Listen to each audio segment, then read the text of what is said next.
White Privilege Part 3. Education. According to Wildman, education policies in the U.S. have contributed to the construction and reinforcement of white privilege. Even schools that appear to be integrated often segregate students based on their abilities. This can increase white students' initial educational advantage, magnifying the unequal classroom experience of African American students and minorities. Often the material that Black and other minority children are tested on in school is culturally biased, not taking into consideration dialect and other differences between populations. Williams and Rivers showed that test instructions in Standard English disadvantage the Black child, and that if the language of the test is put in familiar labels without training or coaching, the child's performances on the test increase significantly. According to Kaizen, a child's language development should be evaluated in terms of his progress toward the norms for his particular speech community. Other studies using sentence repetition tasks found that, at both 3rd and 5th grades, white subjects repeated Standard English sentences significantly more accurately than Black subjects, while Black subjects repeated non-Standard English sentences significantly more accurately than white subjects. Evidence shows that traditional psychological and academic assessment is based on skills that are considered important within white, Western, middle-class culture, but which may not be salient or valued within African American culture. When test stimuli are more culturally pertinent to the experiences of African Americans, performance improves. Educational inequality is also a consequence of housing. Since most states determine school funding based on property taxes, schools in wealthier neighborhoods receive more funding per student. As home values in white neighborhoods are higher than minority neighborhoods, local schools receive more funding via property taxes. This will ensure better technology in predominantly white schools, smaller class sizes and better quality teachers, giving white students opportunities for a better education. The vast majority of schools placed on academic probation as part of district accountability efforts are majority African American and low income.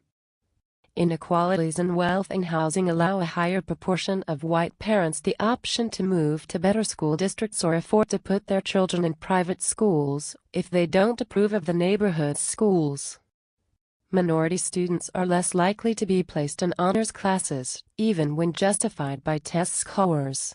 Visible minority students are more likely than white students to be suspended or expelled from school, even though rates of serious school rule violations do not differ significantly by race.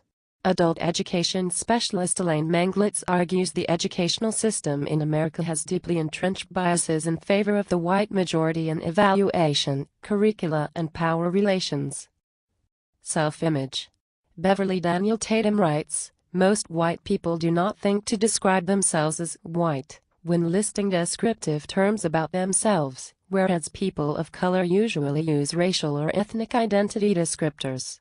Tatum suggests this is because the elements of one's identity that are congruent with the dominant culture are so normalized and reflected back that one is apt to take such traits for granted.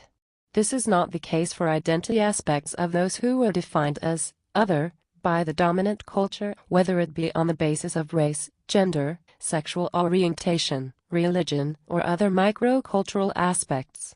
The true reasons behind this occurrence are unknown, but may also be due to many different unspoken psychological effects on minorities and majorities alike, whether it be pride, shame, or other environmental stimulation. Tatum writes that dominant microcultures, in this case white people, set the parameters in which subordinate microcultures operate. Subordinate groups are often labeled as substandard in significant ways. For example, Blacks have historically been characterized as less intelligent than whites. Subordinates are also defined as being innately incapable of being able to perform the preferred roles in society. The use of skin whitening treatments by people of color has been linked to the benefits of white privilege. According to several theorists, the relationship between white privilege and skin whitening is explained by colorism and colonial mentality. Although all legal barriers to racial equality have been removed in most Western countries, white privilege exists, to a certain extent de facto almost everywhere. Heidi Etzer categorizes white privilege as an institutional and individual manifestation of racism, however indirectly or unintentionally.